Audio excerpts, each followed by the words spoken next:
வணக்கம். இன்றைய செய்தியை தற்போது பார்க்கலாம்.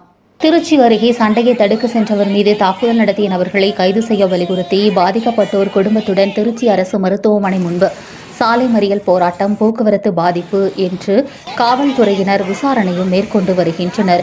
திருச்சி கிராப்பட்டி பகுதியைச் சேர்ந்தவர் அஜீஷ் டிரைவராக பணிபுரிந்து வருகிறார். கடந்த 2 நாளைக்கு முன்பு எடமலைப்பட்டி புதூர் அந்தோணியார் கோவில் தெருவில் உறவினரை காண சென்றார். அப்பொழுது சாலையில் ஜெனரேட்டர் நிறுவனம் வைத்திருந்த அருண் ரீகன் என்பவருடைய கார் சாலையில் நின்று கொண்டிருந்தது. கார் செல்ல வழியில்லாததால் அஜீஷ் வாகனத்தை அங்கிருந்து அப்புறப்படுத்த வேண்டும் என்று கேட்டுள்ளார். அதற்கு அருண் ரீகன் அவசரமாக வண்டி எடுக்க முடியாது என்று கூறி தகராறில் ஈடுபட்டுள்ளனர். இதனை கண்டு அங்கு குடியிருக்கும் தவசுகுமார், அவரது மனைவி சரோஜா அவர்கள் சண்டையிலிருந்து விலகிவிட்டனர். இதனை கண்டு அருணும் ரீகனும் குப்பை பொறுக்குபவனுக்கு எவ்வளவு திமிர் இருந்தால் சண்டையை விட்டுவிட வேண்டும் என்று எங்களிடம் பேசுவாய் என்று கூறி பெரிய கல்லை எடுத்து அவரது வாயில் சரமாரியாக தாக்கினார். இதில் தவசிக்குமார் வாயிலில் சுமார் 5 பற்கள் கீழே விழுந்து ரத்தம் கொட்டியது. மேலும் சரோஜா மற்றும் அருகில் இருந்தவர்கள் மேலும் சரமாரியாக இருவரும் தாக்கிவிட்டு அங்கிருந்து கடந்து சென்றனர். இதுகுறித்து அஜீஸ் மற்றும் தவசுகுமார் எடமலைப்பட்டி புதூர் காவல் நிலையத்தில் இருவரும் தனித்தனியாக புகார் அளித்துள்ளனர். ஆனால் காவல்துறையினர் புகாரை பதிவு செய்யாமல் இவர்கள் மீது அருண் ரிகன் ஆகியோர் புகார் கொடுத்ததாக கூறி இவர்களிடம் விசாரணை செய்ய வேண்டும் என்று கூறி காவல் நிலையத்தில் அமரச் சொல்லி வற்புறுத்தி உள்ளனர்.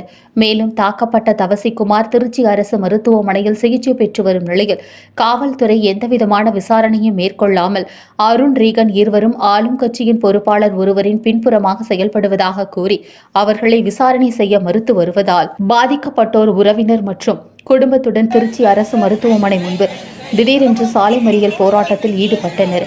தகவல் அறிந்த காவல்துறையினர் அவர்களிடம் பேச்சுவார்த்தை நடத்தி சாலை மறியலை கைவிட செய்து விசாரணை மேற்கொண்டு வருகின்றனர்.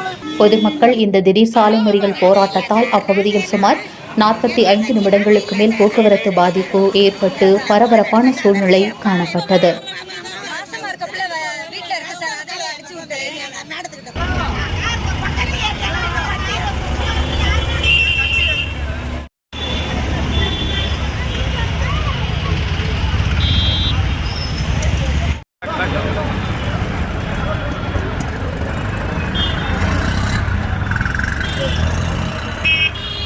எங்க வீட்டு முன்னாடியே அவங்க கடை வச்சிருக்காங்க சார். இந்த தம்பி வந்து மெயின் ரோட்ல கார்ல வந்துச்சு. எங்க வீட்டு வாசல்ல எல்லாம் பசங்கன்னா பொம்பளை பிள்ளைங்க உட்காந்துருக்கு. முன்னாடி கடை இருக்கு இருக்காங்க. இந்த தம்பி வரவும் வழி மறிச்சு வண்டி நின்றுச்சு. வண்டி நிற்கவும் தம்பி வண்டி நவுத்துங்கன்னு சொல்லி எட்டி பார்த்துருக்கு. அவங்க எடுக்கல. ஆரன் அடிச்சிச்சு. ஏன் ஆரன் அடிச்சிங்க அப்படின்னு சண்டை இவங்க 2 பேத்துக்கும்.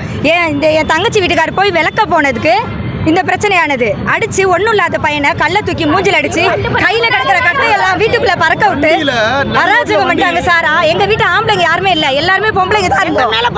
எல்லாத்துக்கும் அடி சார். சார் எல்லாத்துக்கும் அடி சார். ஒருத்தர் கூட இல்ல, ஆம்பளைங்க யாருமே இல்ல. ஞாயிற்றுக்கிழமை சாயங்காலம் 7:30 மணிக்கு இது நடந்தது. இன்னை வரைக்கும் எந்த நடவடிக்கை எடுக்கல, யாரும் வந்து எதுவும் கேட்கல சார். அவங்க பின்னாடி பெரிய ஆளுங்க இருக்காங்க சார். அவங்க பின்னாடி பெரிய ஆளுங்க இருக்காங்க அப்படின்னு சொல்றாங்க. அந்த பையன் சொல்றான், நீ பேசல, ஒரு கொலை விடும், நாங்க அதை பண்ணுவோம் அப்படின்னு பேசுறாங்க சார்.